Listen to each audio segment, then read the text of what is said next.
Olá, bom dia! Hoje é sexta-feira, a queridinha da semana e, claro, mais uma edição do Bom Dia Rede B. Seja bem-vindo, bem-vinda! E a gente já começa esta edição com imagens de Mogeiro, que fica no Agreste Paraibano, cidade com pouco mais de 13 mil moradores que vivem principalmente da agricultura e do comércio. A previsão por lá hoje é de sol, mas pode chover, viu? Então é bom ficar ligado. A mínima por lá é de 25 e máxima de 33 graus. E para você que é de Mogeiro, que está nos acompanhando neste início de dia de sexta-feira, um excelente fim de semana para você. Agora bora saber outros assuntos do Bom Dia de hoje com os nossos repórteres que já estão aqui na tela, Danilo Tavares, Túlio Lopes e também Alan Nunes. Olha só, por conta da pandemia, muitos comerciantes tiveram dificuldades nas vendas. É sobre esse assunto que a gente vai conversar com Danilo Tavares, que já está aqui no carro indo para a pauta, né, Danilo? Bom dia! Bom dia, Matheus. A gente segue acompanhando os problemas que a pandemia tem causado, principalmente no comércio. A gente vai falar hoje com o presidente da FEComércio. Fica aí que eu trago já mais informações. Estou aguardando então, Danilo, até já. Olha só, todo ano é a mesma coisa, né? A gente tem que declarar o imposto de renda. Mas em 2021 tem novidades. Vamos saber quais novidades são essas? Túlio Lopes, bom dia! Bom dia, Matheus. Bom dia a você que está assistindo o Rede B. Eu estou aqui na Epitácio e em breve eu vou falar sobre algumas mudanças no imposto de renda. Eu estou aqui no Ministério da Economia e a gente vai falar quais são as precauções que você deve tomar para fazer o imposto e as consequências se você não entregar. Até daqui a pouco com outras informações, Túlio. Olha só, quem precisa fazer denúncias no Procon Municipal agora tem um novo canal de atendimento. Vamos saber que canal é esse? Alan Nunes, bom dia. Oi, Matheus, bom dia para você e para todo mundo que acompanha o Bom Dia RB. É isso mesmo, eu estou aqui na Avenida Pedro I, no centro da cidade, para falar sobre um novo mecanismo do Procon Municipal para atender os usuários e a fazerem denúncias. Daqui a pouco eu trago mais detalhes. Volto contigo. Obrigado, Alan, Túlio e também Danilo Tavares. Este é o Bom Dia Rede B, seu cardápio de notícia logo no início da manhã.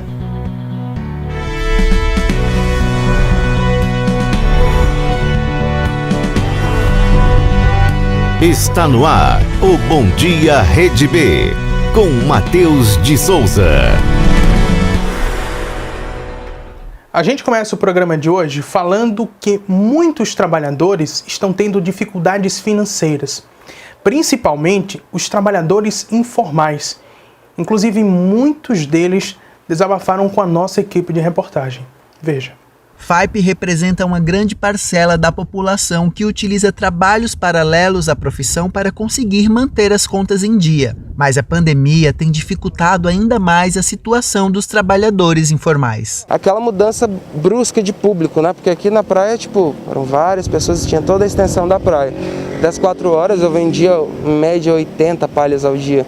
E agora, quando eu consigo vender muito, é entre 30 e 35. Então teve uma mudança súbita assim na minha renda para baixo, né? O decreto municipal que restringe a circulação de pessoas tem impactado diretamente o trabalho dos ambulantes, que estão vendo seus lucros diminuírem até 80% devido à atual situação. Maria é uma das trabalhadoras informais atingida pelo decreto. Para ela, é urgente que o governo e os sindicatos tomem medidas para remediar a situação crítica. A perda é imensa, grande, tanto para os camelô que vendem na beira da praia, como até para os próprios donos da sombrinha também. Todos os camelores de João Pessoa estão passando grandes necessidades.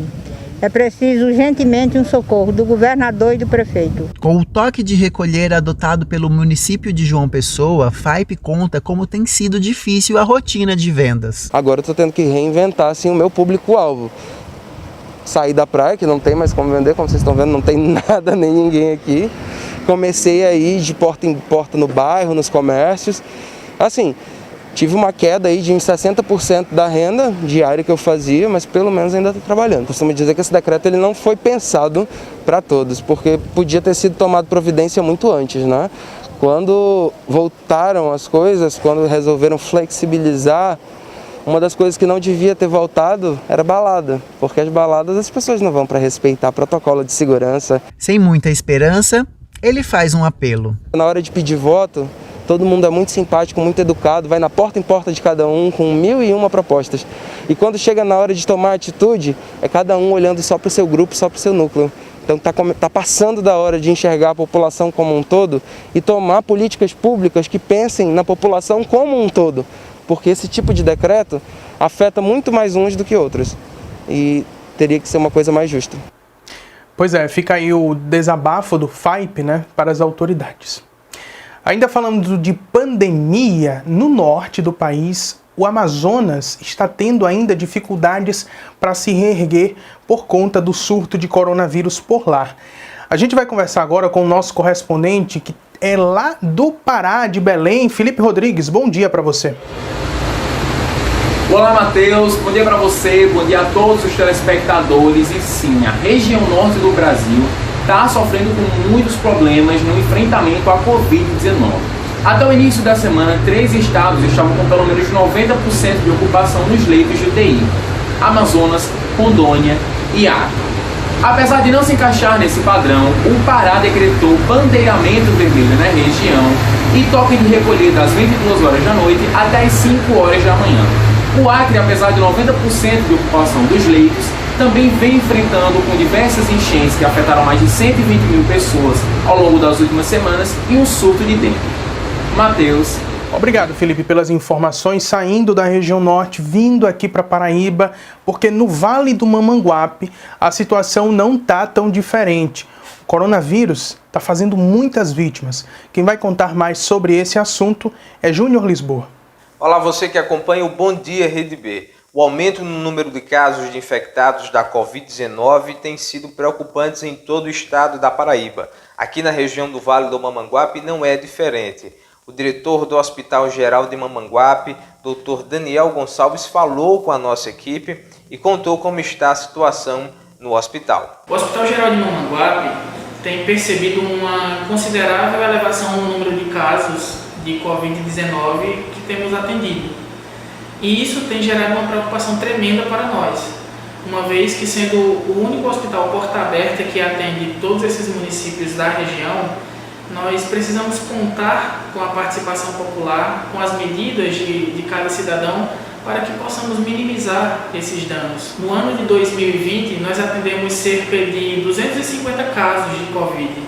E só relacionado aos meses de janeiro e fevereiro de 2021, nós já atendemos 62 casos.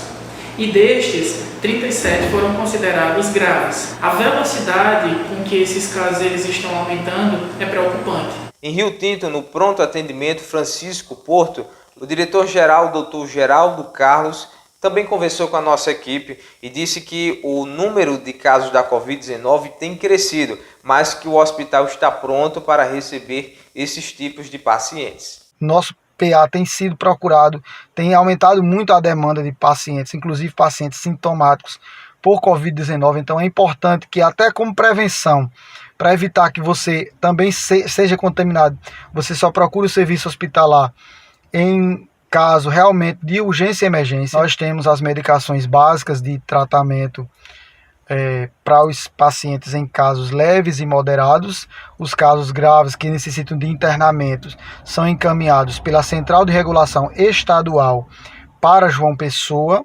Essa semana, recentemente, nós encaminhamos uma paciente, recebemos autorização de vaga para Campina Grande, devido à superlotação dos demais hospitais que são referência, que é os hospitais de João Pessoa. Em Itapororoca, a diretora do Hospital Geral, Tássia Mendes, também conversou com a nossa equipe e falou que houve um acréscimo no número de casos notificados da Covid-19. Mas, em paralelo a isso, outro fato tem preocupado o hospital e o município de Itapororoca. É o crescimento no caso de pacientes que estão sendo diagnosticados com chikungunya. É bastante relevante destacar o aumento da chikungunya nos atendimentos do HGI, onde vem sido mais relevante, de certa forma, do que o próprio vírus da Covid-19. Com isso, nós tivemos o posicionamento de mandar um ofício onde fomos recebidos por uma reunião na Câmara Municipal de Itapororoca, falando sobre o posicionamento da solicitação de medidas para diminuir esses números de chikungunya. Contudo, vale ressaltar que todas as medidas de proteção precisam ser tomadas por todos nós, porque juntos, fazendo cada um a sua parte, nós poderemos vencer a Covid-19. Júnior Lisboa de Itapororoca para o Bom Dia Rede B. Pois é, Júnior, é preciso continuar seguindo as recomendações, ou seja, usar máscara, o álcool em gel e, sempre que possível, manter o distanciamento social. Só assim para a gente diminuir o contágio do coronavírus. Inclusive, o comércio está sendo bem afetado com as vendas. É sobre esse assunto que a gente conversa com Danilo Tavares. Danilo, bom dia. Muito bom dia, Matheus, e bom dia a você que acompanha a Rede B. A gente tem acompanhado todos os decretos que têm sido assinados pelos governantes aqui no estado da Paraíba e quais os impactos que eles têm não só na vida dos cidadãos paraibanos, como também no comércio aqui na região. Eu estou aqui na FEComércio para conversar com o Marcondes Medeiros, o presidente, e que ele vai falar um pouquinho sobre esses comércios e como eles têm sido afetados pelos decretos. Alguns têm fechados, outros têm abertos, mas eu queria saber de você, Marcondes, quais são os impactos do decreto por toda a Paraíba, principalmente para os comércios aqui no estado? Pois não. Bom dia, nós temos tanto o comércio quanto as empresas de serviço, de fato, neste período de pandemia, tem enfrentado muitos obstáculos. É normal, nós sabemos, né? A sociedade precisa se proteger, precisa evitar aglomerações, então tudo isso trouxe dificuldades para as empresas do comércio lojista, como também para as próprias empresas de serviço. Mas essa dificuldade tem sido superada pelo esforço do empresariado,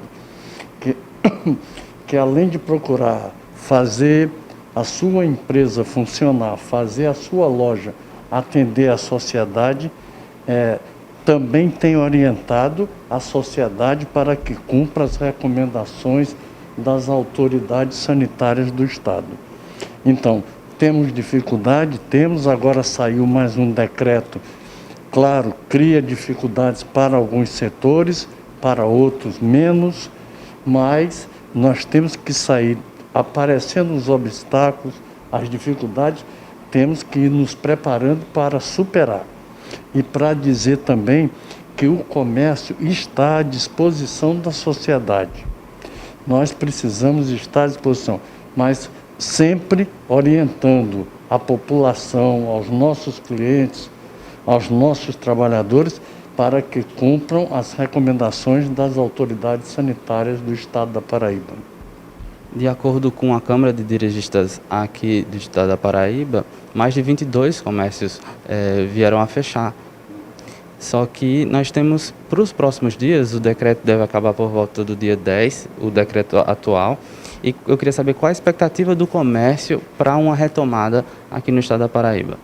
Olha, de toda forma, o segundo semestre do ano de 2020, o comércio teve um crescimento nas vendas, teve um crescimento na oferta de emprego e teve um crescimento também no recolhimento de tributos ao estado da Paraíba. Isso é bastante interessante, porque vem demonstrar que terminamos o ano de 2020 com as vendas em alta.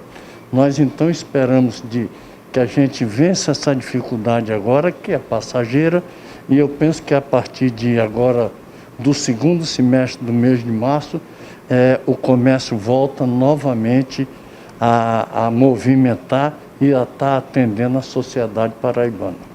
Muito obrigado, Marcondes. Obrigado também. Eu volto com você, Matheus. A gente segue aqui acompanhando todos os impactos da pandemia nos mais diversos setores, inclusive no comércio. É com você aí do estúdio. Pois é, Danilo, tantos impactos, muita gente sofrendo, né? E aí tem gente que não tem nada o que fazer e fica passando trotes. Pois é.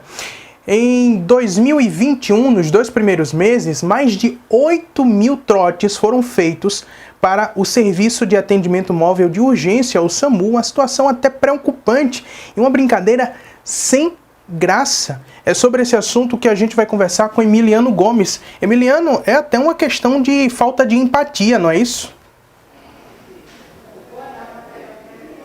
Bom dia, Matheus. É isso mesmo. Eu estou aqui na sede do SAMU. Eu vou conversar com o Emanuel Almeida e ele é responsável pelo Núcleo de Educação Permanente, o NEP. Ele vai explicar um pouquinho para a gente a importância das pessoas que ligam passar exatamente as ocorrências, né, certas, para que não seja considerado um trote e como isso impacta aqui no trabalho deles. Bom dia, Emanuel. Poderia explicar para a gente, né, como funciona o trabalho de vocês e conscientizar também um pouquinho a população?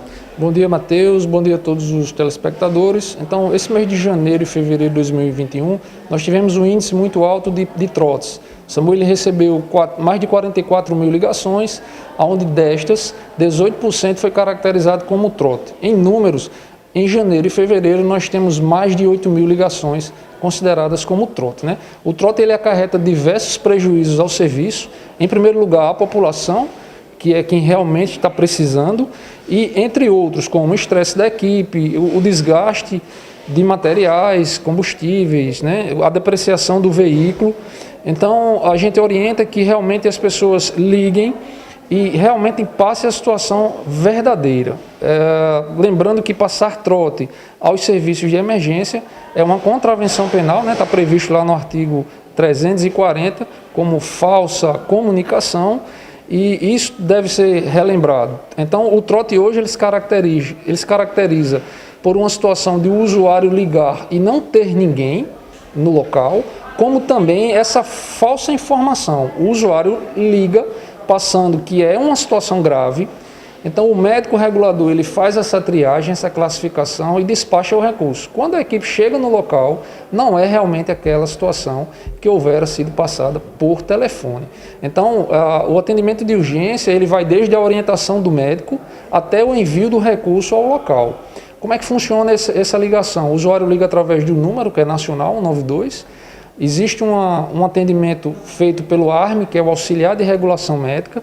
Então, ele faz esse primeiro cadastro, os dados que são importantes, endereço, ponto de referência e o que realmente aconteceu. A partir daí, ele remete essa ligação ao médico regulador, que vai fazer uma classificação. O médico vai classificar o tipo de ocorrência de acordo com a sua gravidade para que ele possa despachar o recurso, seja ele uma unidade de suporte básico, seja ela uma unidade de suporte avançado ou equipes de motolância. Então, esse é o fluxo que nós temos na nossa central de atendimento e a gente orienta, gente, não passe trote, a vida é um bem muito precioso. Muitas das vezes a unidade é despachada para o local e no momento exato, ou no mesmo momento, alguém realmente precisa de um atendimento de verdade. Emanuel, você estava me explicando também, né, que vocês não atendem só aqui, né, a capital, estava me mostrando um quadro ali atrás, e que isso também impacta nas outras regiões, né? Exatamente. A central do SAMU em João Pessoa, assim como todo o Brasil, todas as centrais, toda a ambulância que precisa ser despachada, precisa entrar por uma central de regulação. Então, João Pessoa ela está incluída dentro da primeira macro-região de saúde.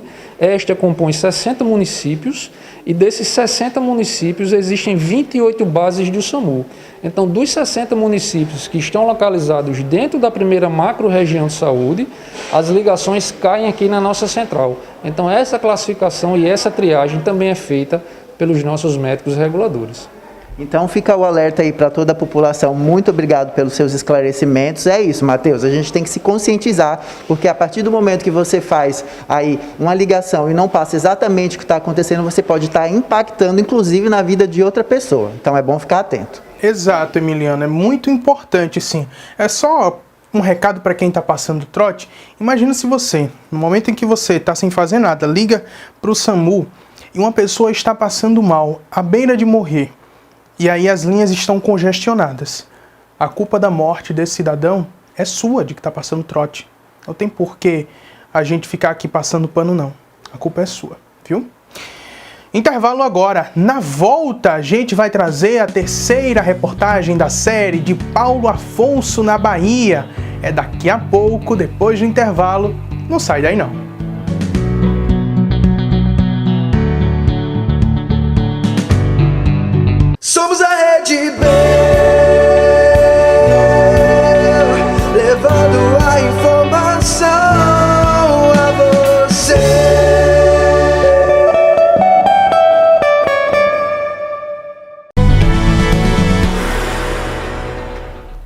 O Bom Dia Rede B está de volta. Olha só, o Procon de João Pessoa abriu um novo canal de comunicação com os clientes. É pelo WhatsApp, justamente para evitar aglomerações na sede do órgão. E é sobre esse assunto que a gente vai conversar agora com Alan Nunes. Alan, é com você. Isso mesmo, Matheus. Esse é mais um mecanismo do Procon Municipal para proteger e ajudar o consumidor que está sofrendo nas mãos das pessoas. Eu estou aqui com o Roger Guerra, ele que é diretor do Procon Municipal e vai trazer mais informações. Como é que funciona esse novo canal de atendimento? Bom dia, Matheus, bom dia, consumidor pessoense. Com o objetivo de facilitar e descentralizar os serviços do Procon, ainda mais nesse período de pandemia, nós antecipamos, inclusive, o projeto Procon na sua mão, que ainda estamos no primeiro passo de implantação, atualmente através do WhatsApp, que é um aplicativo com acesso a todos os consumidores, dos mais vulneráveis aos mais abastados, que permitirá ao consumidor o acesso a todos os serviços que o Procon oferece aqui na sua sede física, seja denúncia, reclamação, consulta no Serasa, pedido de investigação ou de fiscalização imediata e, inclusive, até mesmo um pedido de videochamada com os nossos assessores jurídicos para tentar mediar alguma situação que está acontecendo naquele momento. Isso tudo para prevenir a não aglomeração aqui no espaço físico do Procon, né?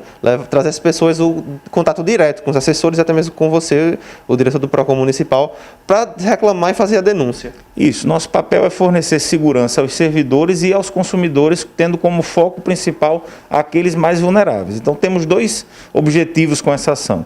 A primeira é levar o acesso ao Procon Municipal àqueles consumidores que não têm condições ou disponibilidade de tempo para vir até a sede física.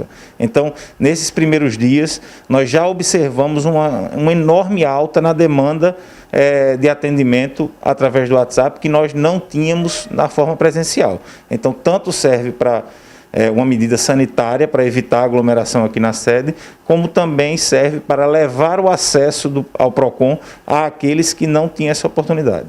Agora me fala qual o canal, qual o número para as pessoas enviarem suas denúncias pelo WhatsApp. Essa talvez seja a informação mais importante para fixar bem na mente de cada consumidor. É 98665-0179. 98665-0179.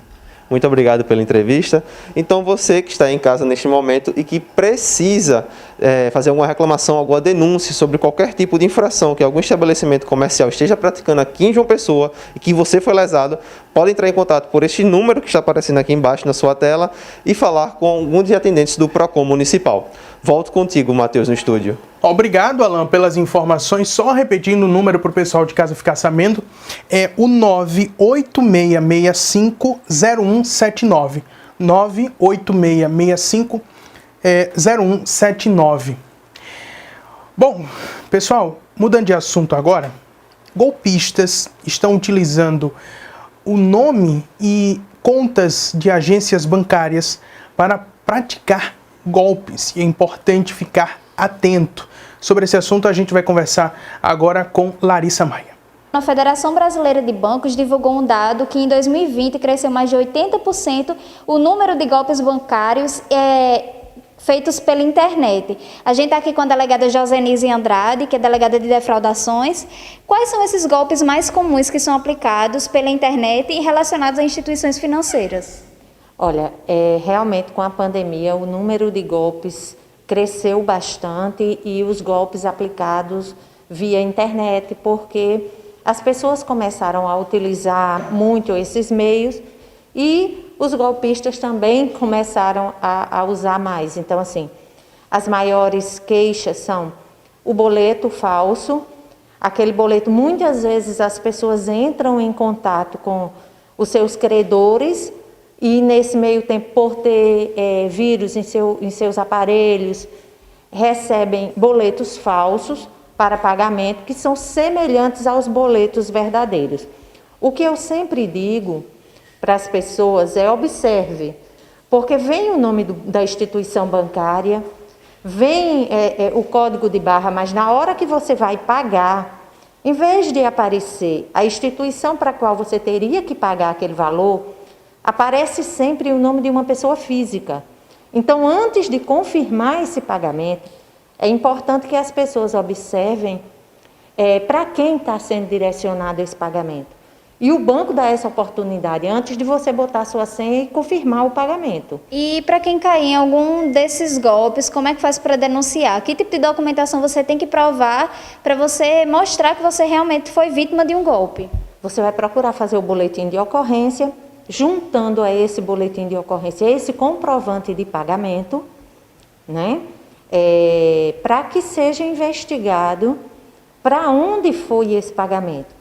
Muitas vezes, esses golpistas estão se utilizando, na maioria das vezes, que a gente tem visto também, um crescente número de contas virtuais, aquelas contas de bancos virtuais, que a primeiro momento a gente ainda tem que oficiar a instituição para saber onde o golpista se encontra. Porque muitas vezes, na maioria das vezes, eles não estão no estado onde está a vítima. Eles praticam esse golpe de outro estado. Se houve alguma comunicação com essa pessoa via WhatsApp, via telefone, informar esses números de telefone para que também seja fonte de investigação. A gente está vivendo uma época muito difícil financeiramente para todo mundo, então tem que tomar os cuidados, porque os golpistas não estão para brincadeira. É importante seguir todas essas regras para que ninguém caia num golpe, né? Pessoal, vamos mudar de assunto agora? Olha só, todo início de ano é a mesma coisa. A gente tem que declarar o imposto de renda ou o leãozinho, né? Mas este ano tem novidades na arrecadação e quem vai contar pra gente é Túlio Lopes. Túlio? Pois é, Matheus, eu estou de volta para falar sobre imposto de renda, porque algumas regras mudaram para este ano e tem outros acréscimos que a gente precisa estar atento. Eu estou aqui com a delegada adjunta da Receita Federal, a Fabiana Moura, e a gente vai explicar um pouco para você que está em casa e para mim também aprender coisas novas sobre o imposto de renda. Doutora, algumas regras mudaram para o ano 2021, né? Quais foram elas? Bom dia a todos. A principal modificação em relação ao ano passado é a obrigatoriedade para aquele contribuinte que durante o ano calendário de 2020 recebeu rendimentos tributáveis superiores a R$ 22.847,76 e também recebeu o auxílio emergencial, faça estar obrigado a apresentar a declaração. Para esse ano, quem não pagar um imposto de renda, que não entregar, ou quem passar do prazo, quais são as penalidades? Bom, tem a multa por atraso na entrega da declaração. Ela corresponde a 1% sobre o imposto devido ao mês ou fração de atraso e tem um valor mínimo de R$ 165,74. Além de, claro, outras penalidades referentes ao cadastro CPF, como suspensão do CPF. Me preocupa algumas pessoas esse imposto de renda. De forma online, tem alguma preocupação além do mais esse ano ou é o mesmo serviço? A Receita Federal vem investindo muito no programa para torná-lo o mais simples possível, para qualquer contribuinte ter a capacidade de fazer sozinho a sua declaração. Então, ele pode baixar o programa em seu computador, através lá do site gov.br/Receita Federal. Ele pode fazer também online, dentro do próprio site da Receita, e também através do Meu Imposto de Renda, nos smartphones e tablets. Doutora, as pessoas que receberam um auxílio emergencial e tiveram renda superior a 22 mil, elas terão que devolver o dinheiro do auxílio. Como será esse pagamento? Sim, no momento que o contribuinte fizer a transmissão da declaração, aí o sistema vai acusar se ele recebeu indevidamente. Aí, automaticamente, vai gerar um DAF para que ele faça a devolução. Muito obrigado, doutora. E esse assunto que a gente fica atento aqui na Rede B. Para mais informações, acesse os sites da Receita Federal e estejam atentos a qualquer informação que possam ser úteis a todos nós. Volto para você no estúdio. Obrigado, Túlio, pelas informações. Olha só, toda sexta-feira a gente está exibindo aqui no Bom Dia a série de reportagens de Paulo Afonso na Bahia. E na edição de hoje nós vamos mostrar a história de Maria Bonita, a rainha do cangaço e mulher de Lampião. Vamos ver na reportagem de Larissa Maia?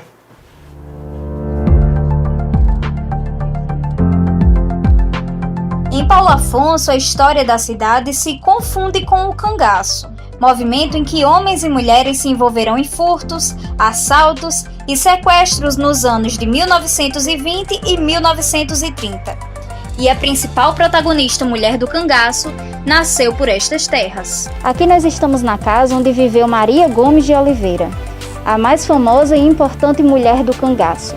Foi aqui onde ela teve o primeiro contato com Lampião e veio a se tornar o que conhecemos como Maria Bonita. Bonita como a natureza, bonita como canta a água na quebrada. O local remete a uma das histórias de amor mais conhecidas do Nordeste, a de Virgulino Ferreira da Silva, o Lampião, com Maria Bonita. O romance começou quando o Lampião estava de passagem pela fazenda Malhada do Caiçara, em Paulo Afonso, negociando apoio.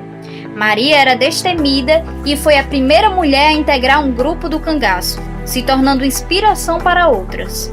Algumas cenas do casal ficaram marcadas no filme Lampião, o Rei do Cangaço, de 1937, realizado por Benjamin Abraão a pedido do próprio Virgulino. É agora.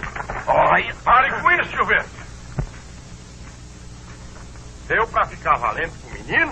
Aqui nós temos a famosa foto do final do cangaço, da cabeça dos cangaceiros na escadaria da prefeitura de Piranhas. Aqui foi o momento final do cangaço, que foi em Poço Redondo, Sergipe. A volante alagoana do tenente João Bezerra partiu para capturar Lampião no dia 28 de julho de 1938. No povoado ainda vivem alguns familiares da cangaceira que mantêm preservada a memória de Maria Bonita. No museu, em homenagem a ela, as fotos retratam a memória do que restou dos combates.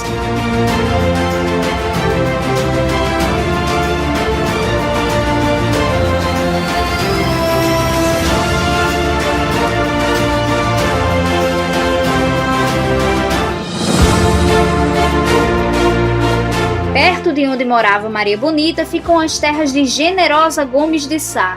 Dona Generosa, como era chamada, foi uma coronel mulher de grandes posses na região. Nas terras de Dona Generosa eram realizados os bailes perfumados, tudo às custas dos coronéis e de Lampião.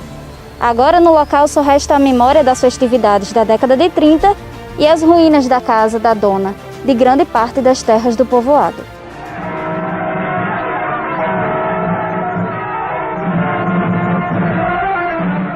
A história do cangaço e do amor de Lampião e Maria Bonita teve um fim trágico, mas o romance representou e ainda marca a luta de um movimento contra a pobreza no sertão.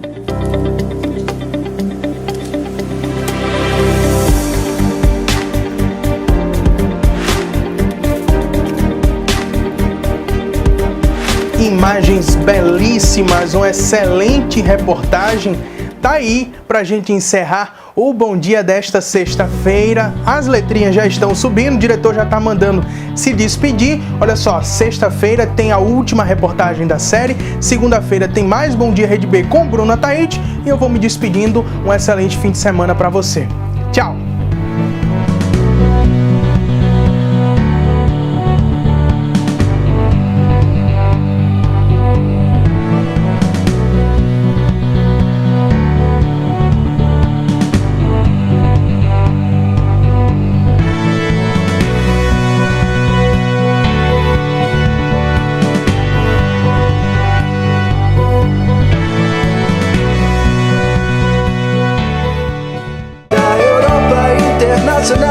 Ou da nossa capital, os destaques no jornal, integrando a Paraíba através da notícia. Somos a Rede B, levando a informação a você. Rede B TV, jornalismo autêntico.